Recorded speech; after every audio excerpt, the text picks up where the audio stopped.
they all say. That's right, I'ma do this thing my way. Let's go. Been grinding hard on it all day. Okay, we work hard, then we all play. Yeah. So, I just wanted to dive in with kind of your background a little bit. So you're Air Force veteran. Yep. Yeah. So what were you doing in the Air Force prior to starting your business now, which we'll talk about in a minute? You see, Michael, I had a very specialized job in the Air Force. I specialized in painting, odd jobs, and landscaping. Okay. So my job title was called POL, which stood for Petroleum, Oil, and Lubricants. But simple terms is I was the one putting gas on airplanes. So Okay. We got to do some cool stuff. I got to fuel Air Force One, met President Bush Jr., which is really awesome. But very little gun experience kind of in that world. But while I was in the military, I started a commercial cleaning company that I think I had 13 employees. And I was making twice as much money with the commercial cleaning business as I was in the military. And that's really when I realized that I'm not doing this for 20 years, man. I'm getting the hell out of here. So how'd you end up opening up that type of company while in the military? One of the guys that I went to church with, his name was Ron Mills. He had a commercial cleaning company. And I was trying to figure out, like, how do I start a business? What kind of business am I going to start? And I was just scrappy and hustling, trying to figure something out. And Ron said, Ryan, you should do commercial cleaning. It's easy. And, there's, okay money. And he said, I'll show you exactly how to do it. So I said, okay. So one Saturday I went with him and we were going door to door prospecting and just kind of pitching his commercial cleaning services. So I said, okay, I think I got it. I'm gonna just walk down Highway 60 in my area, main road. And I'm just going to walk into businesses and I'm going to pitch my commercial cleaning services. Now, Michael, let me explain to you that I knew zero about commercial cleaning. But my mentor, Ron, said, Ryan, no matter what they say to you, no matter what they ask you, just tell them, yes, I know how to do this and I can do it. So that's what I did. So I walked into 5 or 6 businesses. Everybody told me no. And then I walked into the PetSmart store on Highway 60. I asked for the manager. Manager came out and he said, wow, this is perfect timing. We just fired our commercial cleaning company. And I said, oh, it's fate. And he said, let's walk around the store. So we're walking around and he goes, we really need to get our floors stripped and waxed. Do you know how to do that? And I was like, of course oh yeah, no, I know. And in my head, I'm thinking, I don't even know what the hell you're talking about. Okay. I don't even know what stripping and waxing is, but I was confident and I said, yes, I can do it. So then he walks me into the back and he shows me this big machine. And he said, hey, this is the machine we use to scrub the floors. Do you know how to use one of these? I was like, oh, I've been using those for years. Of course I know how to use this. Not a big deal. So I end up getting that contract. And then a couple days later, they said, Ryan, can you handle another PetSmart in Brandon? And I said, yeah, of course, my team and I can handle it. Dude, I don't have a team. What the hell was I thinking? But the lesson here is don't bite off more than you can chew. So then a few days later, they said, can you handle 5 more stores in Tampa? Of course I can. By the end of a week, I had 13 PetSmart stores in 6 counties across Florida. Now, while I was working 12-hour shifts in the military every single night. So I'd work 7 at night till 7 in the morning in the military. And then from 7 a.m. until 3 or 4, I was doing the commercial cleaning, managing all the employees. I would sleep in a parking lot in my car, and then I would go back to the base for another 12-hour shift. It was absolutely idiotic. That's amazing. Yeah, well, that's I think that's amazing, actually. So how did you end up? So you ended up building the team to what, 13 employees? You said. It didn't last very long. So what happened? It sounds like you had revenue coming in. You had consistent business. Had consistent business, but the problem is the reason they wanted to give me so many contracts is because I didn't negotiate the contracts properly. So I obviously took a price that was way lower than it ever should have been. So then it was very hard to, and then when you're hiring that type of employee, somebody who's minimum wage, they have to kind of work independently because all these stores had to be cleaned at the exact same time every single day. So if one person didn't show up, I've got to drive down to Sarasota to clean a store and then drive back up to West Chase to clean a store. And it was just an epic, epic disaster. So we didn't have the contract long, but it definitely opened my eyes to what was possible if I ran a business properly. Yeah, wow. So Air Force, commercial cleaning, and then what happened after that? Did you end up transitioning into what you're doing now? No, so when I was getting ready to get out of the Air Force, I was reading the book Rich Dad, Poor Dad by Robert Kiyosaki. And one of the principles that he talks about in there is that all entrepreneurs need to have a background in sales. So another guy that I met from church, he was a door-to-door salesman for Culligan Water. So I started just hanging out with him for free, going with him on sales calls, and I would do door knocking and stuff for him to get him leads. And I was just doing it to kind of learn, not because I necessarily wanted a job, but just to kind of learn the process. And then the sales manager of Culligan said, "Hey, you're doing this stuff for free. Why don't you come work for us and let us pay you?" And so that kind of started from there. So I became a salesman, knew very little. I was young. I think I was only 23. But I really cut my teeth and had to learn very quickly how to discourage disappointment, because I would knock on somebody's door. They would cuss and scream at me. Sometimes, they'd threaten me with a gun or call the police, whatever. And I was allowed to be upset as I walked down the driveway. But as soon as I got to the sidewalk, I had to get over it. And by the time I knocked on the next door, I needed to be happy, excited, and, ready to roll. So it taught me that persistence and that nobody cares. Nobody cares if you're having a bad day. Nobody cares if you're upset or a customer just yelled at you. You need to knock on the next door and be ready to deliver. Yeah. Well, when I came across your information, it was because I was looking for my concealed carry permit here in Florida. So, did you make the transition into that business after door-to-door sales? So I always wanted to own a gun, but I was very afraid to own a gun. And the reason that I was afraid is my dad was attacked by 4 people when I was 15 years old. He was beaten with a baseball bat, and then they shot him. And he was left in the road bleeding for 4 hours. He ended up surviving. But the people that did it to him did not get prosecuted. And I had a lot of anger and rage from that. Joining the military did not help. It just increased my rage and my anger. So I wanted a gun, but I also didn't trust myself. And my wife didn't trust me either, because we were just afraid that I was going to do something stupid with a gun one day and end up in prison. So then one Sunday morning, I'm sitting in the back of my church. It was a hot July morning, and a man walked in wearing a black leather trench coat in the middle of July. Now, would you agree that a black leather trench coat in the middle of July is not normal behavior? Yeah, definitely not a place. That is not normal. So the service is going on. There's 1,000 people or so. And the guy's walking down the side, and he's like jiggling door handles, and he's looking inside offices. And just like most of the church was looking at him thinking, what the hell are you doing? Now, a week prior to this, a man walked into a church service in Georgia, walked right up to the pastor, pulled out a gun, and shot the pastor in the chest and killed him. So as we were watching this, we were all thinking back to that shooting, right? So one of the senior staff members came up and slapped me on the shoulder and said, "Ryan, we think that guy's an active shooter. Run to the children's building. You need to tell them what's happening, and you need to secure the building." So I ran next door. I locked all the doors. I put guards on the doors, and I was guarding the main door, which was an entire wall made of glass. And I was standing there thinking to myself, what exactly am I going to do? This guy has a gun. I'm standing next to a glass wall. What am I going to do if he just shoots through this glass wall and comes in, right? So I started digging through some boxes looking for a weapon. Now, I don't know if you've ever looked for a weapon at a church before. It's a little challenging. Okay. No. So the only weapon I could find was a pen. And I remember standing there psyching myself up thinking, Ryan, you're going to have to kill this guy with this pen. So after that incident was over, the man got arrested. He did have a gun, and he admitted to the police that he was there to rob and steal the church's offering.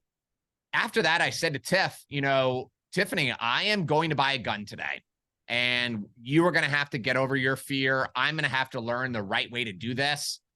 because I really felt like a terrible dad, a terrible person, because the wolf was there, the attacker was there, and I wasn't able to confidently defend myself, my family, or the 500 innocent children that are inside of this building.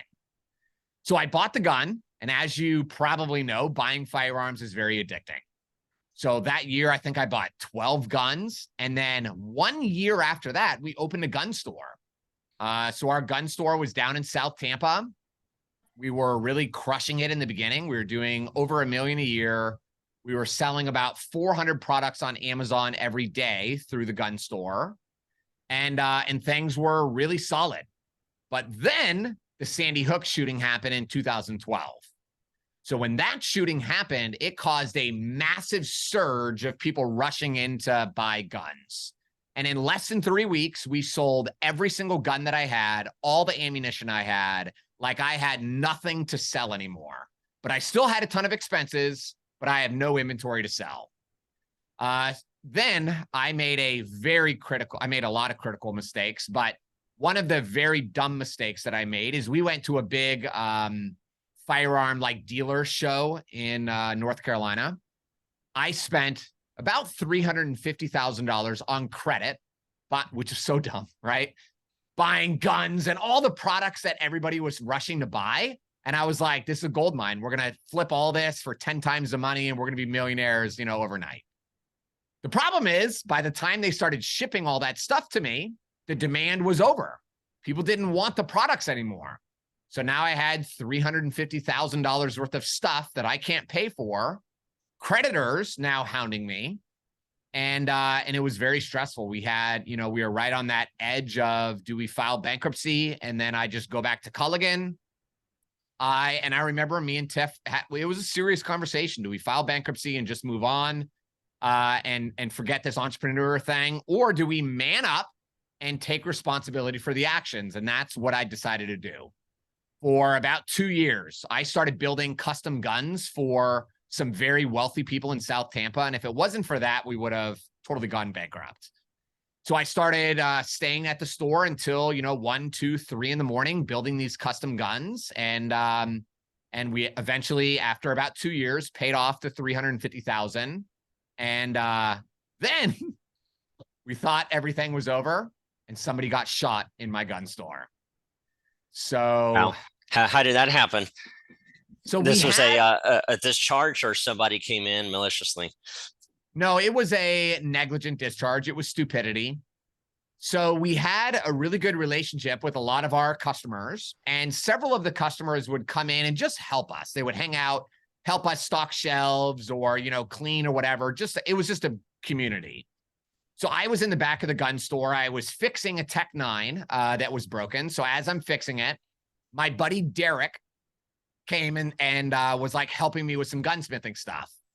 Tiffany yelled for me and said, Ryan, come up front. There's like a bunch of customers. I need your help. So I went up front. Another customer, I don't remember his name, but he was in the back, like getting some products to stock. And all of a sudden I just hear, boom, F. And that's like the worst thing to ever hear in a gun store, right? I run back there, and this guy's got like, cloth or a shirt or something, and he's got it over his chest. And I said, but I didn't see any blood, which was strange to me, right? Like if you took a direct gunshot, we should see some blood. So I said, you got to let me see it, man. And he's like, no, you can't take the pressure off. And I was like, okay. So we dial 911, we get EMS there very quickly. They take him to the hospital. Basically what happened is my buddy Derek, as I was working on the Tech 9, he decided to load it and then try to test fire it. But when he went to test fire it, the action was stuck, so it wouldn't move.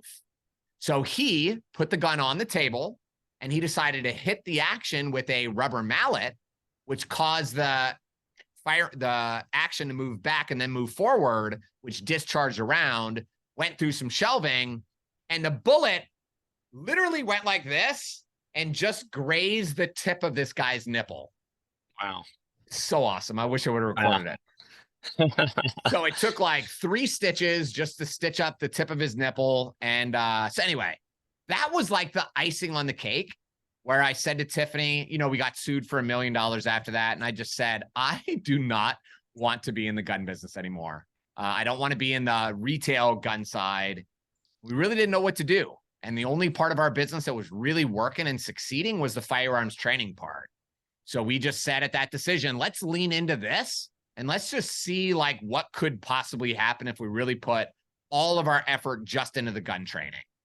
Yeah. So you and your wife, Tiffany, decided to just go all in on the firearms training. Now this is helping folks get their permit along with going beyond that and doing the actual hands-on training. You know, people come to you. So when people come to you, Ryan, and they say, hey, I want to carry, or I just want to own a firearm, what are the reasons that they want to? What are you hearing over thousands and thousands of people that you helped? Great question. There's a couple main categories. Like, first is political pressure. So people are afraid that there's going to be some new gun law that's going to somehow restrict or take away the rights that they currently have. So they want to get the permit and buy as many guns as possible before a change like that actually goes into place. And obviously, years like during a presidential election, that's when that type of rhetoric really skyrockets because the media, politicians are all talking about gun control. But one of the biggest, and the one that I enjoy is probably the wrong word, but the one that I find most interesting is the stories of people who have recently been violently attacked. You see, most people, me included, we never think that we're going to need a firearm for a self-defense situation until the situation happens. I think we all live in a little bit of a bubble, a fantasy world where, you know, it's never happened to me before. So maybe, you know, people on the other side of town get raped, but I'm not going to get raped. Maybe people in St. Pete get carjacked, but I'm not going to get carjacked in Valrico. Like, come on, right? But then when that kind of stuff happens, you realize that we are a lot more vulnerable than we really think we are. So it's those kinds of stories. And in my books, you know, I share a lot of those stories and on my podcasts and stuff. But it's just really shocking how many violent attacks happen on a daily basis and how much of it goes unreported. Because if this was all actually in the news and in the media, frankly, that's all the media would ever talk about is the number of violent attacks happening. Yeah, so a lot of the students that come over to you, they've had a personal experience with their personal safety. Yeah, so let me think of one like very recently.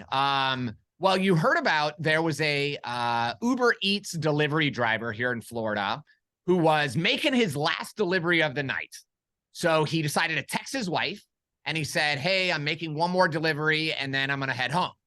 So then he goes and knocks on the door and his wife, you know, 20 minutes later, 30 minutes, an hour later has not heard from him yet. So she starts calling, texting like, where are you? Turns out the door that he knocked on was an MS-13 member who pulled this Uber Eats driver into the house, dismembered him, put him into trash bags, and then put him in a trash can. Wow, that's incredible. That is insane. Yeah. So MS-13 is what for everyone listening? So that's like a Latino gang. I think it's based like mostly South America, Mexico. Yeah, but very violent from what I understand. Yeah. Wow, that's amazing. That was here in Florida. Do you remember what part? I don't. Yeah. The lesson is you just never know.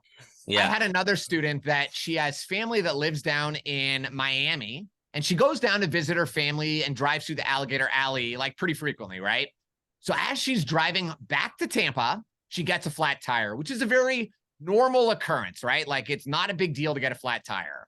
She's on the side of the road. She's trying to fix it herself. And all of a sudden, another vehicle stopped to help her. Now, this could be a good Samaritan. Like if I see, to be very honest, Michael, if I see you on the side of the road, I'm not going to help you, bro. I don't care. Figure it out on your own. I wouldn't blame you. Yeah. But if I see a woman or a young person, I'm always going to stop for a woman, a young girl, whatever, because I it's just different. So it could be a good guy. It could be a very evil person taking advantage of an opportunity. Well, this was an evil person. He walked up to this woman, he hit her over the head, drug her into the bushes, and raped her right on the side of the road.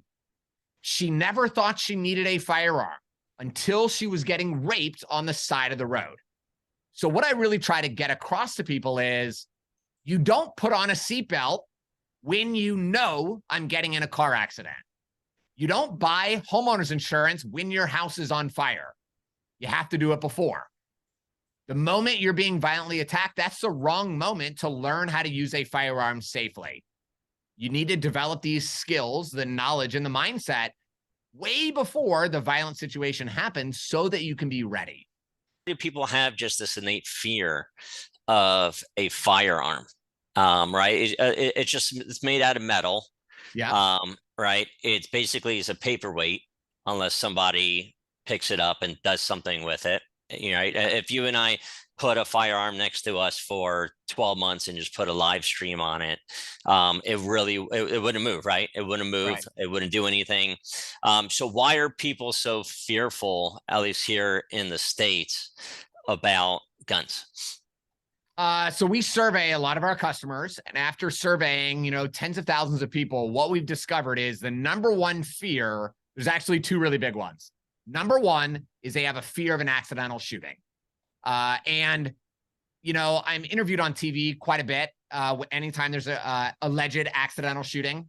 And one of the first things I always say to the reporter is they say, Ryan, what's your opinion about this accidental shooting? I say, well, this wasn't an accident. This was a negligent shooting.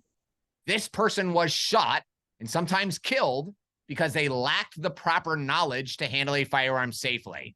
An accident is when a firearm is sitting on a table and nobody is touching it, and the firearm randomly discharges, causing a person to get shot. But if a person is pointing the firearm in an unsafe direction, has their finger on the trigger, and then pulls the trigger, that is not an accident. That is stupidity. And that can all be prevented. So most people's fear is having an accident with a gun. And the way that we overcome that fear is with proper knowledge and training. One of the big mistakes that I think happens a lot with new gun owners is that they attempt to run before learning how to crawl. I don't know what it is about gun people, but many gun owners, they get this idea that they're just going to go into a gun store and buy a firearm, and then they're going to walk into a guns range and they're just going to figure it out. You can figure out how to bake a cake because there's no consequences of baking a cake. Agreed? But with a gun, you make a mistake with a gun, somebody is dead, or you have a hole in your body that you weren't born with. So it's just very shocking to me how many people just walk into the gun range and shoot with little to no knowledge of what they're actually doing. In fact, okay, so the other big mistake is that new gun owners will listen to their friends, family, and coworkers about gun advice. In my opinion, those are the wrong people to listen to because, I can pretty much guarantee your family member, your friend, probably doesn't know how to handle a gun. To be very honest, it's very rare to see somebody at the gun range who actually knows how to handle a firearm the right way. It's so rare that when we see it, we're like, oh my gosh, that is crazy. Like that guy actually knows what he's doing right now, right? So many times I see that somebody tries to learn how to shoot and handle a firearm from a family member who does very silly things with them. Like I had a student recently who the first time she shot a gun was with her dad. And her dad decided that the first gun he was going to have his 21-year-old daughter shoot was a .44 Magnum, which is one of the largest caliber handguns in the world. So, of course, she pulls the trigger. It's a tremendous amount of recoil. And now this young woman is absolutely terrified of ever touching a firearm again. So that little bit of fear that she had in the beginning is now a massive, Everest size amount of fear. So when they come to me, it's about trying to break those false beliefs that you don't need to have the largest caliber handgun in the world as your home defense gun. We can start with something small and something very, very easy. Does that make sense? Yeah, it does make sense. And I remember seeing these black and white old school photos of children in school laying down, all working on their, their rifles or BB guns, whatever it was. So was firearms education actually a thing back in school back in the day? And if so, what happened to it? Why did it go away? It wasn't for me. My wife is Canadian though. And when she went to school, they actually had a rifle class, and it's super sketchy, but they used to shoot the guns in the basement of the school. And she said there was no berm or anything. They were just like shooting it at the wall, which Okay. that's Canadians for you, right? Yeah, I think the reason there were less firearm related accidents in the past than there are now is because we were openly talking about it in the past. Now, if children or even parents openly talk about firearms with their kids, it's really frowned upon. There was a politician here in Florida in the past who was trying to pass a law that would make it illegal for a parent to upload a picture or a video of their child handling a firearm onto the internet. I think Wow. that's very dumb. I think the way that here's what I say to people. Your children are going to get access to a firearm one day. It's gonna happen maybe at your house, at a friend's house, at school, in a park. And really, it's up to you to decide, are your children going to know what to do with that gun, or are they going to not know what to do? If they don't know what to do, that's where dumb stuff happens. They start copying what they see on TV and movies. But if we teach them that this will kill you, this is not a game, people die from this, then they understand, the consequences of playing with that firearm. Yeah, I think exposure is important. I have young kids. You have kids, and I teach our two young ones about just knife safety. Yeah. Or at the dinner table, right? So these are not tactical knives. These are just regular knives for eating. And we tell them, all right, this is just a tool. We use it. We stick it in the mayonnaise if we need to. Spread the peanut butter on the toast. Then we put the knife away. So we teach them things are tools to serve us. We know how to handle tools, whether it's a screwdriver, whether it's a knife, whether it's something else. When they get older, we'll teach them about vehicle safety. Vehicle is a tool just to transport us around. So yeah, when you're in business and you're able to see a lot of marketing out there. Marketing is essentially repeatable slogans, and there are a lot of repeatable slogans out there from politicians and all these other organizations that talk about guns, and it sounds like the ultimate sentiment there is fear, that people should be fearful of guns. Guns are going to come out and just kill you randomly. Guns are everywhere. They're all around us. We all need to watch out. We have to get rid of guns. So there definitely is an agenda out there. And I think that sentiment is actually felt, directly, indirectly by everyone. And it's, and I know I notice it, I observe it, especially when I talk about weapons of war. So Ryan, Michael, everyone has a weapon of war in their hand, supposedly. So, talk to me a little bit about kind of talk about slogans and marketing is the AR-15. So there's a lot of talk by politicians, and it's important because these politicians have a platform, right? So, and they're always speaking with the public in mind, and they do that for influence, and many times, because of their nature, whether it's corrupt nature, they want to influence the people listening in a negative way, in a malicious way. So they have a malicious agenda.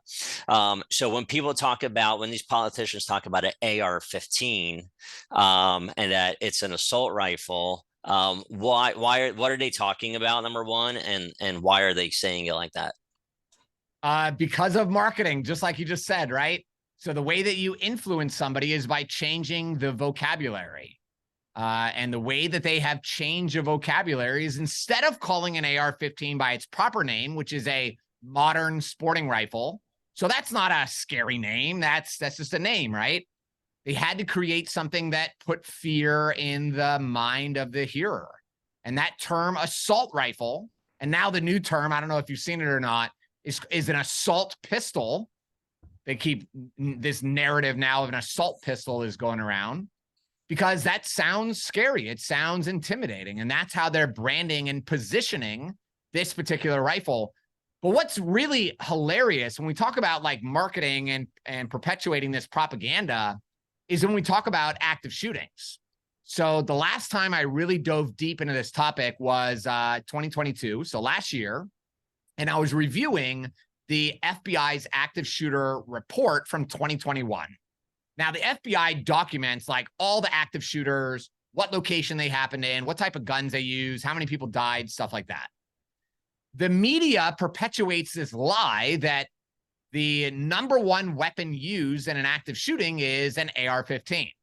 When the truth is, in 2021, there were 61 active shootings that occurred in the entire United States. But if you listen to CNN, there was an active shooting every single day, right? But that's not accurate. There was only 61 that occurred in 2021. And of the 61, if I'm remembering correctly, I think only 6 of the shooters used a rifle. We don't even know what type of rifle they used, but the vast majority of active shootings occur with a handgun. But the media and the gun grabbers know that going after handguns is going to be very hard. Eventually, they're going to do it. But the low-hanging fruit is the AR-15s and the AK-47s of the world, which is why they just keep perpetuating this narrative that these are the weapons of war that are being used to slaughter, Americans and slaughter our children. Yeah, AR-15s are, and so explain for everyone listening, because and what is an AR-15? Is that a type of gun? Is it a long gun versus a short gun? Is it what does the AR stand for in AR-15? Yeah, so the AR stands for Armalite Rifle. So that's the company. So Eugene Stoner is the inventor, and did he own Armalite or did he sell the patent to Armalite? One of those. I don't know. Maybe he was just an engineer. So AR does not stand for Assault Rifle 15. It stands for Armalite Rifle, which is a company. Armalite Model 15. Yep. Got it. Okay. And an AR-15, is it a type of gun? Like, is it a model, or is it just a platform that people can use for long guns?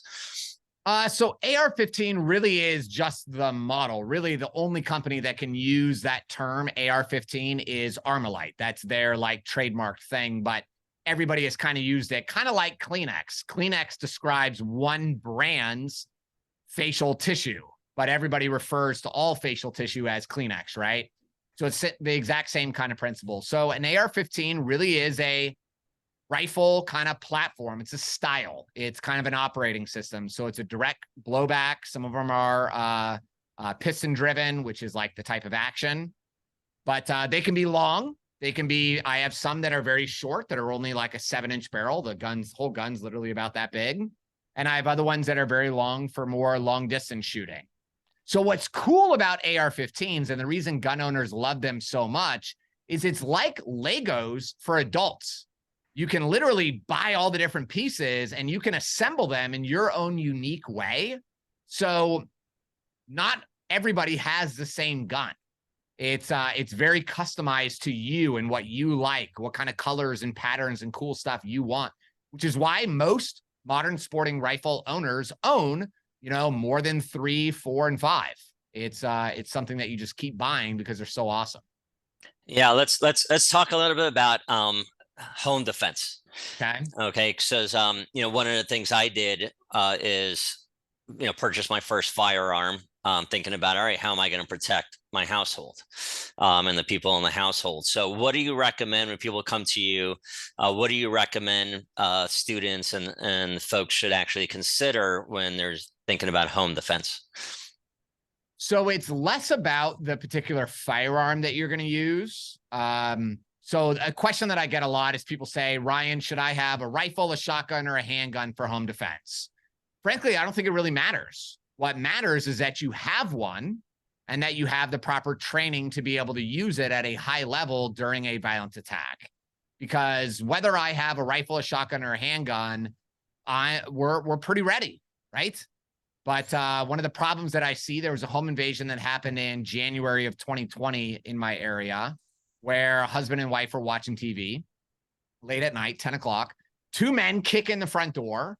Husband jumps up and starts fighting these 2 guys. And the woman goes into the bedroom to grab their home defense gun. But the problem is she didn't know how to turn the safety off. That is the wrong moment to try to figure out how your gun works. So as she was fumbling around with it, they beat up the husband. He was on the ground in the living room. They came into the bedroom, and this woman was finally able to get the gun to work, pulled the trigger, shot one of them in the shoulder, and he died in the ditch down the street. So it's far more important to have a firearm that you know how to use at a high level than it is to just have one particular type of gun. But there are some requirements that I believe a home defense firearm has to have. It has to have a very powerful weapon light. And the reason that's important is so that it's very common.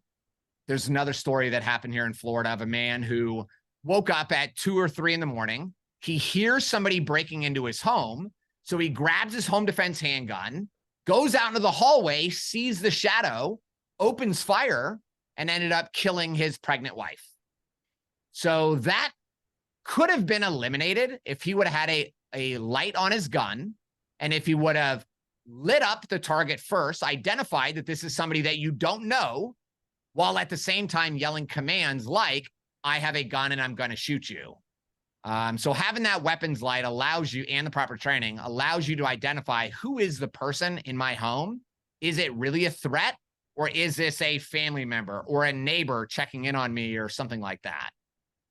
So I think a weapon light is mandatory, and also having night sights. So these are sights that are filled with a radioactive gas called tritium, and they glow in the dark so that you can see them in the pitch dark and actually be able to achieve a proper sight alignment and sight picture so that you can be accurate as you're engaging that threat. So that would be like looks like a little mini scope, if you will, that goes on top of the gun itself.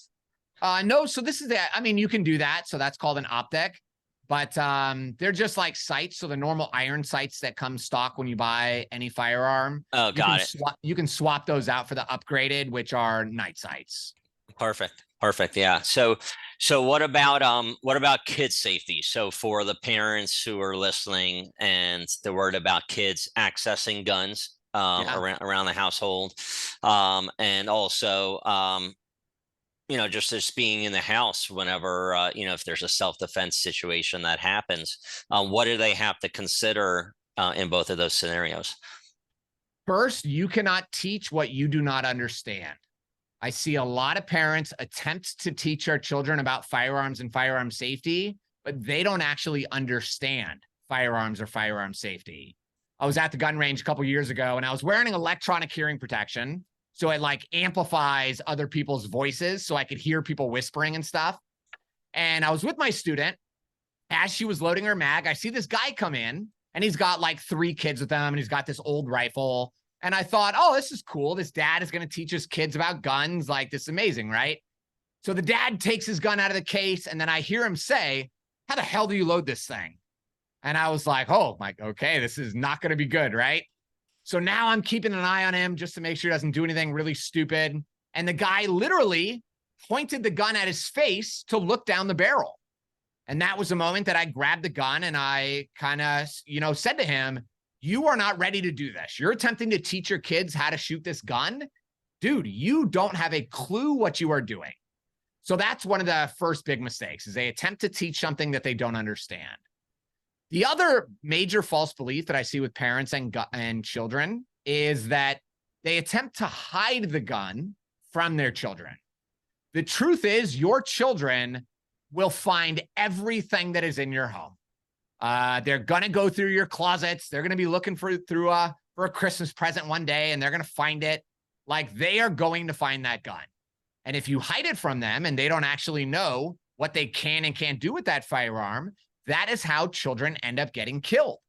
One of the stories that I use in my training, I don't remember this young man's name, but he was about 14 years old. He was doing an Instagram live in his bedroom, and he had a handgun.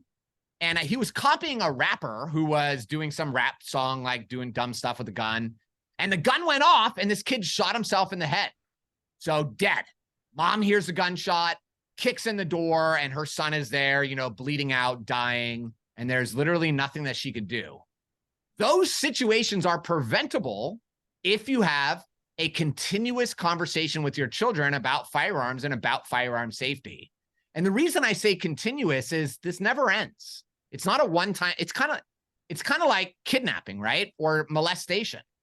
I don't enjoy talking to my children about the fact that there are predators out there that might try to molest them one day. I don't enjoy that. Just like I also don't enjoy talking to my children about the potential of an active shooter. It's not something I should have to do, but it is something that I have to do. So we talk about that. What are the signs? What do you do if a friend brings a gun to school? Do you remember there was a story in Pasco County of there were 6 boys in the bathroom of a middle school. A principal walked by and saw the 6 boys like playing around, and they were supposed to be in class. And the teacher said, "Hey, boys, get out of here. Go to your class. Like, what are you doing?" Right? So 5 of the boys walk away and go to class. And one of the boys just kind of stays by the teacher. So once all the boys left, this little boy said, "Hey, that one kid over there, he has a gun inside of his backpack." So they went, they locked down the school, they grabbed the kid. He did have a gun in the bag. Now, I don't believe that that child had malicious intent. I think he saw the gun, was excited to show his friends, and just brought it to school. But there's a couple of critical lessons here. Number one, the boy who brought the gun, his parents did not have the firearms secured in the home, which is very stupid. Number two, they never talked to that child about why you are not allowed to bring a gun to school. We talk to our children about that all the time, right? My boys have, like, we go into the woods a lot, right? So my boys have knives and hatchets and stuff like that. You're not allowed to bring a knife, even if it's a tiny little pocket knife, to school. It is never allowed. And my boys know that. And it's a continual conversation. But the other part that really scared me about that story is that out of the 5 children that witnessed a child brought a gun to the school, only one of them knew that he needed to tell a teacher. That's pretty shocking to me. And I think that happens because parents don't want to talk to their children about the potential of these school shootings. They think they're helping their children by hiding it. In my opinion, I don't think you're helping. I think you're hurting, because children need to know that this kind of stuff happens, and they need to know what to do. Yeah, when it comes to school shootings, has anyone ever come to you, or have you offered how to help secure the schools here in Florida or elsewhere? Nope, I haven't had that. No. Yeah. What would the Ryan Thomas solution be for securing the school itself? So first, let me say this. If they actually wanted to stop school shootings, I think it would be very simple, but I don't think they actually want to. I think people want to posture and pretend that they want to stop this. I don't think they really want to do what is necessary to do it. So my solution, when I was in the military, we had entry control points.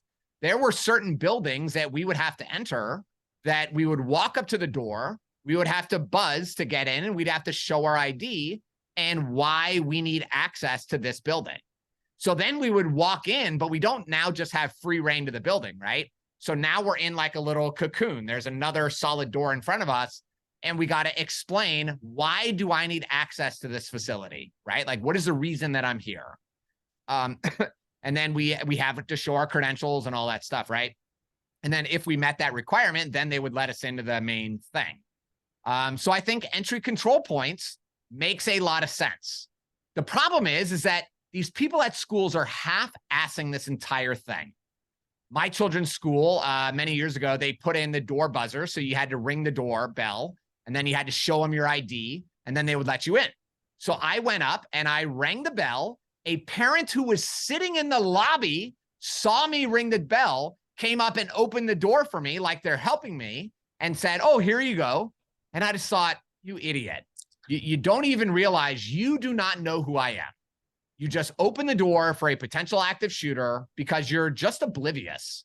You're oblivious to why they're doing what they're doing. So I think that's number one, is there's got to be entry control points. And I also think they need to be able to lock that school down quickly. So what do I mean by that? Again, when I was in the military, pretty much every single door had a magnetic lock. So we could flip a switch and unlock all the doors, and you could just go wherever you wanted. Or you could flip a switch and then literally you cannot open any door. Everything is locked. Everything is secured. So when these shootings start, I think our goal is to be able to contain it very quickly, right? And I think the switch just needs to be flipped so that this shooter can't just move around wildly wherever the hell they want. Does that make sense? It does. Yeah. What about armed folks at the school? So either at the entry points or strategic areas within the property. Yeah, I think that is a great idea. Again, my major problem with that is we've seen with the Parkland High School shooting, there was a sheriff's deputy there that when the shooting started, he ran and hid in the parking lot and was a coward. He was afraid to go do what his only job is to go defend those children. So just because you have an armed guard there doesn't mean that they actually have the guts to go do what needs to get done. But there's also this big debate of should teachers have firearms or not, right? And if we look at that shooting in Parkland, I believe it was a gym coach or a PE teacher used himself as a human shield. He got shot multiple times, protecting and saving the lives of the children hiding behind him. What would have happened if that guy would have had a gun? He still might have died, but would he have been able to kill Nicholas Cruz? Probably. So I don't think that every teacher should have a gun because I don't think every teacher is smart enough to have a gun. I don't think they're responsible enough or have the mindset that they are willing to die to protect these children. But I do believe there's a lot of teachers out there who are military veterans, who are former law enforcement, and they've made that decision that if somebody's going to die today, it's going to be me and this scumbag, right? Like we're going to do it. So I think if those people want to carry a gun, man, we should empower them and give them all the training and equipment that they need to stop that threat. Yeah, I definitely see some of these solutions that are being recommended by like yourself, other veterans. And it seems like the solutions are much more simple than the politicians and other decision makers make them out to be. But the other big thing that for a while the NRA was fighting for this, I don't know if they're still pushing this agenda or not, but I really do agree with it. In New Zealand, when somebody commits an active shooting or a heinous crime, the media is not allowed to talk about it. They're not allowed to show the face or the image of the shooter. They're not allowed to say the shooter's name, and they do not promote it.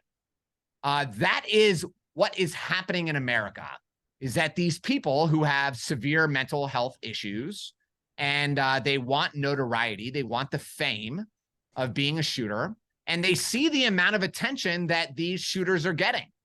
So they decide, I'm going to go do this because I want what these other people have. I think we need to stop talking about it. We need to, and we can have the conversation, the debate amongst ourselves, but making these people into heroes by putting their face all over the internet and all over TV, I think is very wrong. I think it's allowing other crazy people to get the idea that this is what I am going to go do. Yeah. And even beyond that, if the shooter is a member of a certain type of community or demographic now, they're actually being lauded. They're being protected and actually seen as the victim or painted as the victim by the media and other, corrupt politicians as the victim, even though they're the perpetrator. There was one recently where someone went in, literally killed children, and that perpetrator, who's now deceased, is actually being painted as the victim by the media and politicians. Is this a trans shooter? Yeah, this is a trans shooter. Yeah, so so it's sad to see. And you have folks who don't understand that they're being marketed to, that they're being influenced through the media. And now they want to go out and say, all right, this is great. I get notoriety. I'm now famous, quote unquote famous. And I could go out and get the attention that I want, that I've never been able to get otherwise, by causing harm. So I think this, being able, spotlighting this type of violence in the media and the way that they do it ends up causing a bigger cycle of even more violence. And it is such a rare occurrence to have an active shooting in the United States. People don't get it. Again, every year, it's about 60 active shootings occur in the entire United States.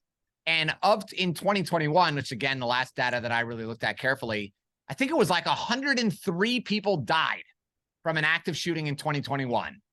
So then if we compare that to how many people die from alcohol, how many people die from car accidents, how many people die from medical malpractice, which is 250,000 people every year, like, is active shootings, is that really the biggest problem that we have in America? No, it sounds like doctors are killing way more people than an active shooter is. But we're not talking about that. So they just keep talking about the active shooter thing because they're trying to change. You know, one of the questions that I ask people is, do you feel like the Second Amendment is under attack? And people always say, yes, of course it is. And then I say, do you think the government will ever succeed at taking firearms away from Americans? And the answer that I always get is no, it'll never happen. And I disagree. I think it is happening right now. I don't think it'll happen with me and your generation, because you're not going to convince people like us to give up our guns.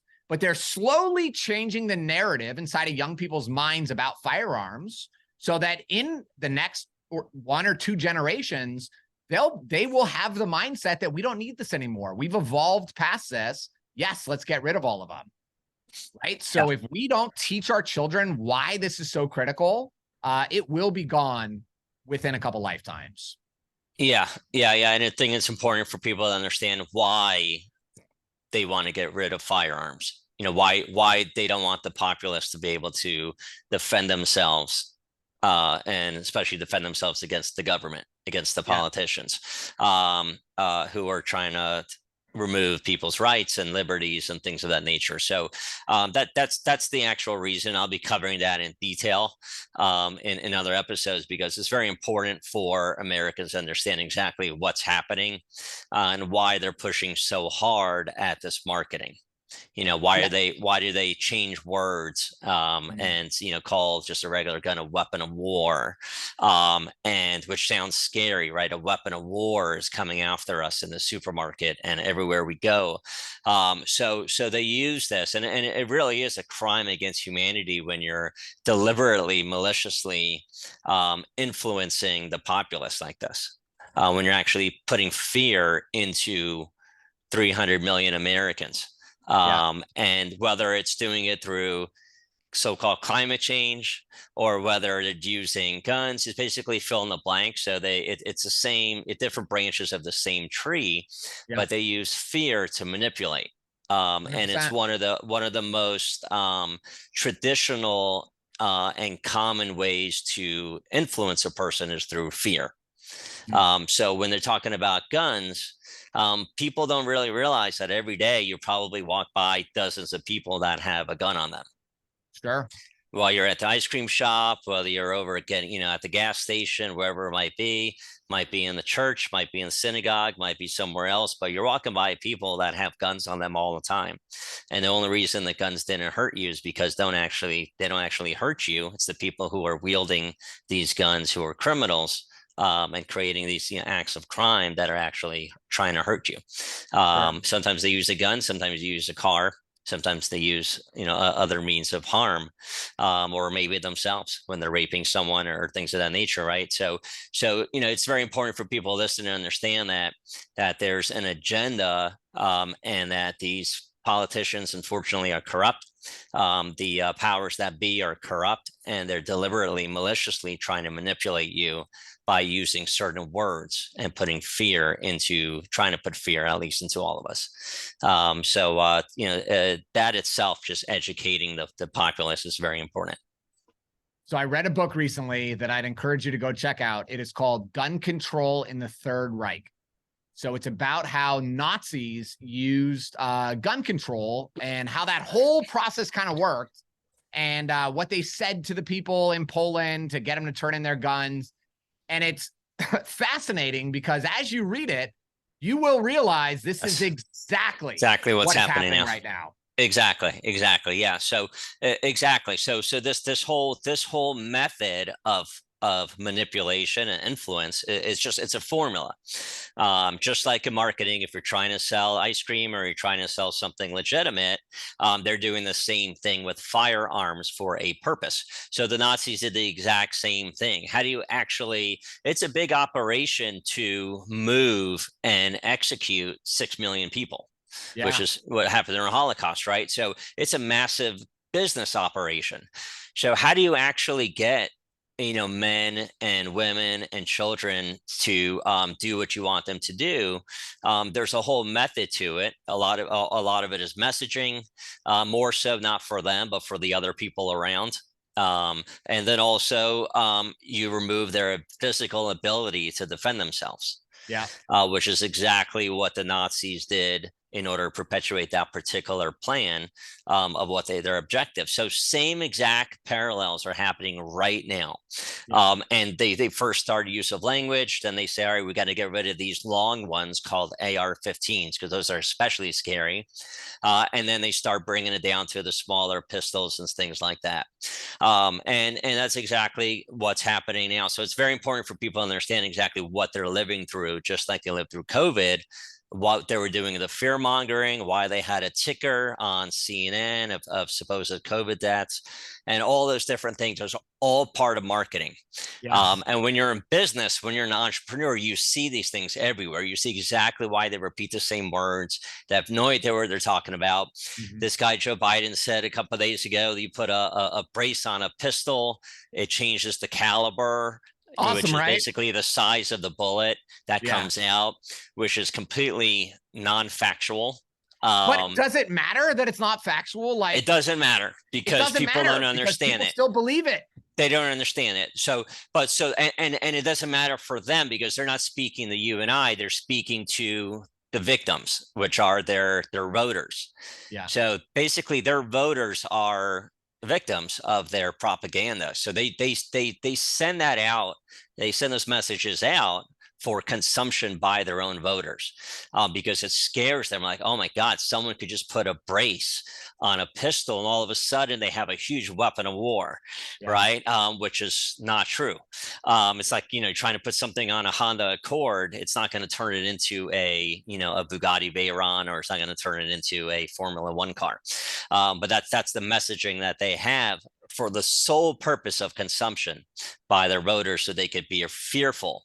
And they repeat and repeat and repeat. Whatever you repeat, people start to believe and start to adopt. So I just wanted to make sure you get that out there because it's very important. So Ryan, if people want to get in touch with you and get their permits, if they want firearms training, more so if they want just education, and you do firearm education really, really well, how they could protect themselves, protect their homes, if they have children, how to do safety when you have children, when you're a parent, where can they go to find this information?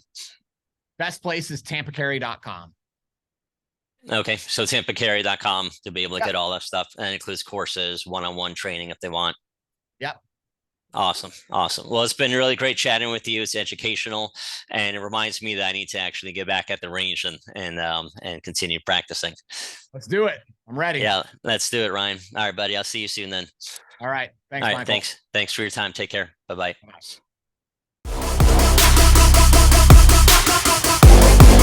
Yeah, let's go. I don't care what they all say. That's right. I'ma do this thing my way. Let's go. Been grinding hard on it all day. Okay. We work hard, then we all play. Yeah. I'm addicted to the grind, man. That's right. So I refuse to waste time, man. Yeah. One day it all will be fine, man. Let's go. Gotta commit to the climb. You know